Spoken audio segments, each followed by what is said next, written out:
Welcome to Bloomberg ETF IQ. I'm Cathie Greifeld. And I'm Matt Miller. Markets seem to be holding at levels, right? 4,500 on the S&P, more than 4% on treasuries. Those are levels. And we're going to continue to watch those. But we're focused in and excited about the $10 trillion global ETF industry. Today, we're going to talk to Cathie Wood for the next 30 minutes. She is, of course, the CEO and CIO of ARK Invest. And there's a ton of stuff we want to hit on, from crypto to single stock stories to geography. We're going to talk China, Europe. I think maybe we'll get into a question about Florida as well. But before we get there, as always, Eric Balchunas from Bloomberg Intelligence here with us now, looking at the flows. Eric, what do you got? Cathie, Matt, speaking of levels, the flow levels are down big time, right?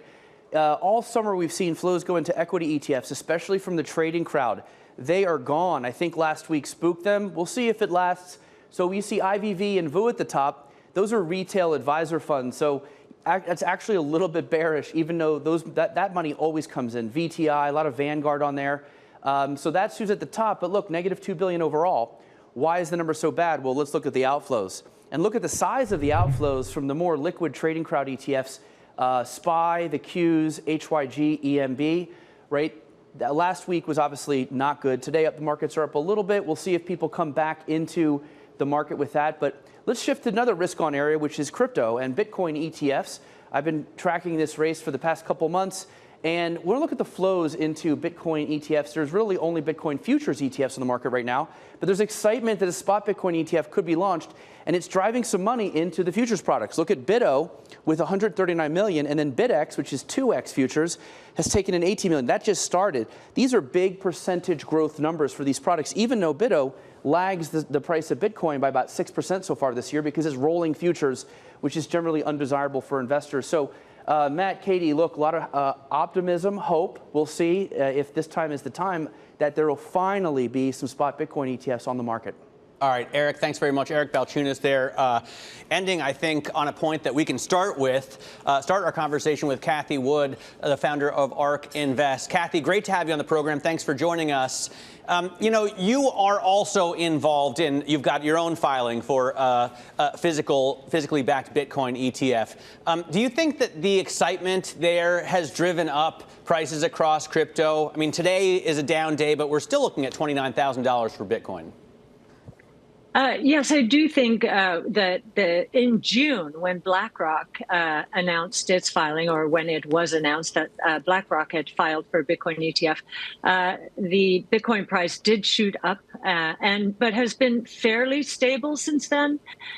So I do think it's had an impact. A bigger impact this year was the regional bank crisis. It was very interesting to watch Bitcoin go from 19,000 to 30,000 right in the middle of that banking crisis as regional banks were going bankrupt. So it was a flight to safety. So I thought that move was just as interesting. Hang on, a flight to safety? Is buying Bitcoin somehow a flight to safety? Isn't it a little too volatile for that? Well, if you think about it, Bitcoin serves as two kinds of hedges. One is a hedge against inflation and outright confiscation of wealth.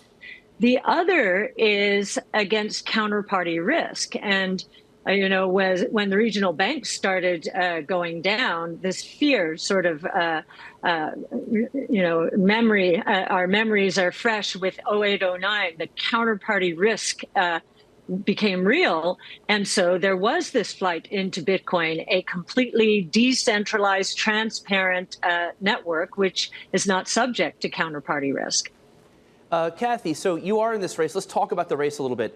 The first important deadline coming up is August 13th, where the ARK filing, the SEC is either going to delay it, which we think they'll probably delay it, and then BlackRock is later. You filed before BlackRock, but BlackRock came in with the surveillance sharing agreement with Coinbase. That was novel, right? Now we're looking in the future. There's talk of a common clock where the SEC could approve a bunch of ETFs at once, putting you on a level playing field with BlackRock and others. What's your take on how this will play out, given you filed earlier? I think you're probably right that August 13th will come and go, and I think the SEC, if it's going to approve a Bitcoin ETF, will approve more than one at once. So then, again, because most of these essentially will be the same, and it will come down to marketing, communicating the message. You know, we've been putting out our Bitcoin monthly for the last year. We are now starting a Bitcoin brainstorming session. Our first one we launched last Thursday. So we're trying to get the word out there that you know, our research is deep, and we've been doing it since 2015 when we gained our first exposure to GBTC. We were the first public asset manager to gain exposure to Bitcoin at all in 2015. That's exactly where I want to go. The Grayscale Bitcoin Trust, known by its ticker GBTC. If you look at ARKW, for example, your ARK Next Generation Internet ETF, right now I see GBTC as the third largest holding. If we are in a situation where the SEC does give its blessing for a spot Bitcoin ETF, would you plan to sell out of GBTC and buy one of these physically backed funds? I cannot talk about what we would and would not do. And in fact, our compliance team is, you know, giving us marching orders not to talk very much about this filing and its aftermath at all. So just the fact that we filed with our partner 21 shares is as far as I can go. I'm sorry, Katie. Fair enough. No, I was expecting something along those lines. I am curious to get your take on the regulatory temperature right now, because in addition to this rush of spot Bitcoin ETF filings that we've seen, there's also been sort of a race that's unfolding for an Ether futures ETF. There's been a ton of filings to that effect, and not specific to those funds, but do you sense that the mood music around the SEC and what their appetite to allow these products to launch has changed in the last several months? Well, I think that that the two other branches of government, the judicial branch and the legislative branch, are giving the SEC pause because the SEC is losing cases in court having to do with its regulations around crypto. That's the first thing. And there are bills that are making their way through the House and are seeing some bipartisan support. So I do believe that Gary Gensler, I guess last week or 10 days ago, said something like, well, you know, I'm not the only one who makes this decision. There are 5 commissioners. Now, of course, we know they're weighted towards the Democrats, 3 Democrats, 2 Republicans. And so one assumes that the way that Gary votes is the way the FCC will vote. But he seemed to be distancing himself a little bit, and so maybe we can take that as a bit of a clue. We definitely did. We thought that was a good sign, but you know, we're reading all kinds of tea leaves in this. Let me ask you about Coinbase, because you have increased your position in Coinbase. It's also who your surveillance sharing agreement is with also. How important is it that Coinbase is a bridge or compliant enough for the SEC in terms of working with traditional finance? Is your bullishness on this stock that they are going to be sort of the traditional finance bridge, or is it other, you know, you think people are just going to continue trading crypto on Coinbase? No, absolutely. Well, both. We think that it is the most regulatory compliant exchange out there. And we've been very pleased with how its derivatives exchange in Bermuda has ramped in here. It's very early days, but again, clearly a trusted partner. And we are also seeing that there's more turmoil out there, I guess. Hubei, I think that's how you say the name of the exchange, and Tether and Binance. There are rumblings out there that not is all is well, and so Coinbase is going to be the flight to safety exchange, no doubt about it. And do you think the surveillance agreements with Coinbase are going to be enough to deal with things like price manipulation in this market? I mean, that's been one of the main concerns from the SEC lawyers with whom we've spoken. Well, what I find so interesting still, and this is why we believe that the SEC will lose the Grayscale case, how can you approve a Bitcoin futures ETF and not a Bitcoin ETF? And in fact, if you're really thinking about consumer protection, a futures ETF is swap space. So there's counterparty risk there that you would not have with a Bitcoin ETF, which is backed one-to-one with Bitcoin in Coinbase's cold storage. It still confounds me.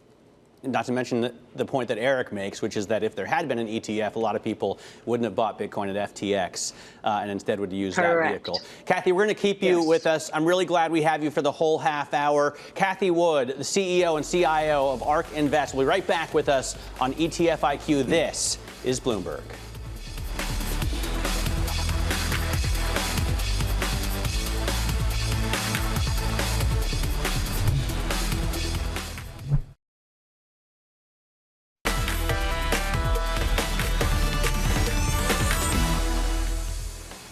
Welcome back to Bloomberg ETF IQ. I'm Katie Greifeld.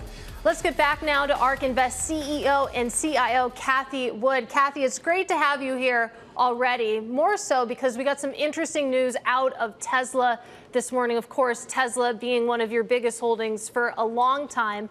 That news being that Tesla CFO Zachary Kirkhorn is stepping down after more than 13 years at Tesla. Curious to hear your reaction given how long you've been involved in the stock, how long he's been there. Does this give you any pause?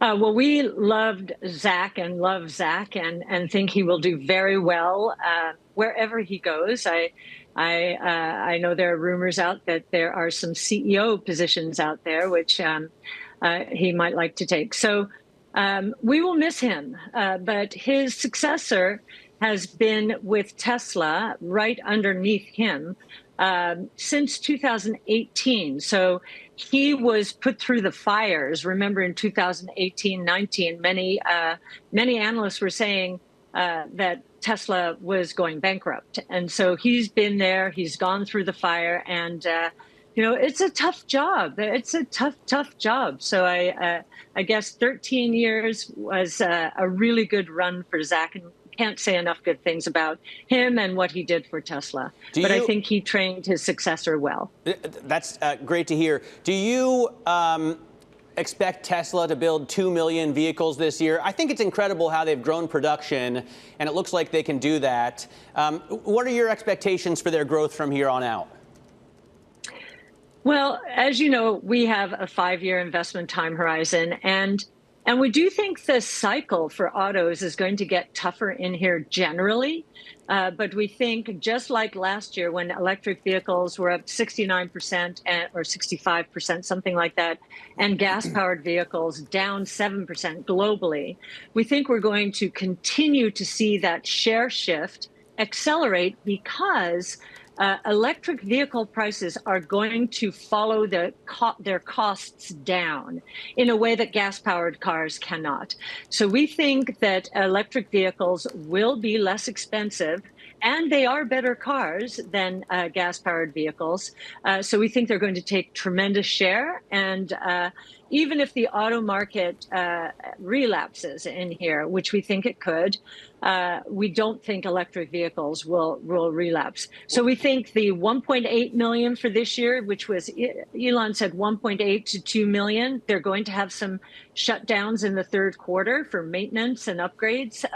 And so he lowered his expectation to the lower end of that range. I think he likes to lower expectations and then beat. So I wouldn't be surprised if it's higher than that. BNEF, Bloomberg New Economy Forum, has voiced concerns about the availability of cobalt and lithium. And is there enough to continue making electric cars for the masses as some producers like GM are building, massive 200 kilowatt batteries for their trucks? Is that a concern for you at all? Do you think Tesla has the production locked in? Well, I know very early on they said to their suppliers, if if you will build it, we will buy it. So yes, they've been in a preferred position and probably still are. They're also very smart. Tesla's engineers are very smart. They are engineering cobalt out of the cars. They're doing it for a few reasons. The supply is uncertain, and it's very focused in, I guess, the Congo, where there are a lot of environmental and governance and social concerns. So they're engineering it out, and they're moving into, and you should, on lithium, actually, if you look at the price, it went up tenfold in 2 years, and now it's down about 40% from that peak. I think lithium is one of the most pervasive minerals out there. So we don't think lithium is an issue at all, especially now that the Chinese and the Koreans and all of the US OEMs are basically telling lithium miners, just build it and we will take it.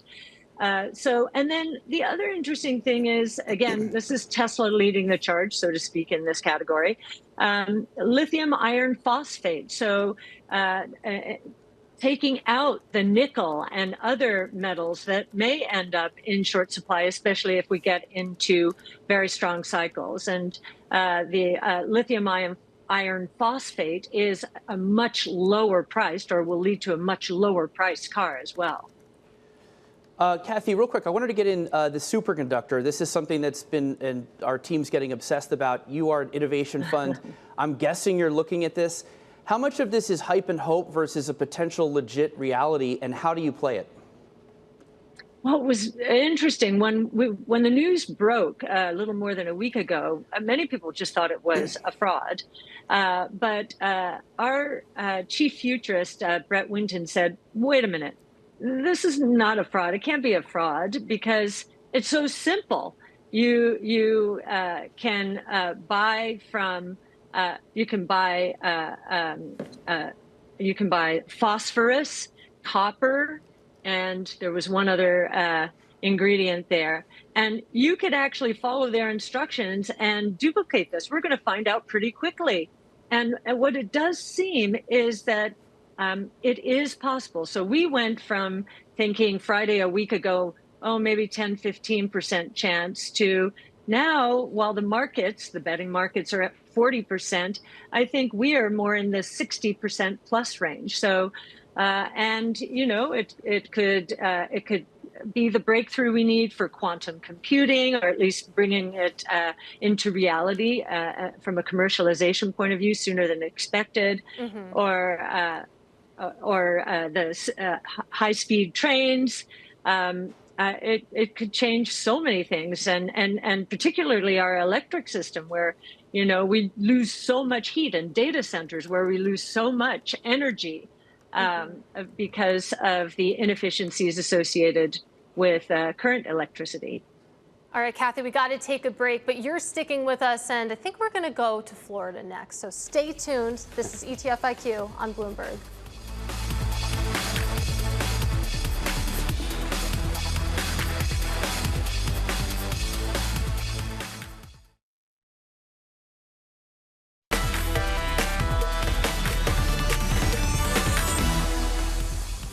Let's get back to our conversation now with Cathie Wood. And Cathie, I promised Florida, but I actually want to start in China and get your current views on what the stock market there looks like. Because a few years ago you were out, then I think you came back a little bit in JD.com.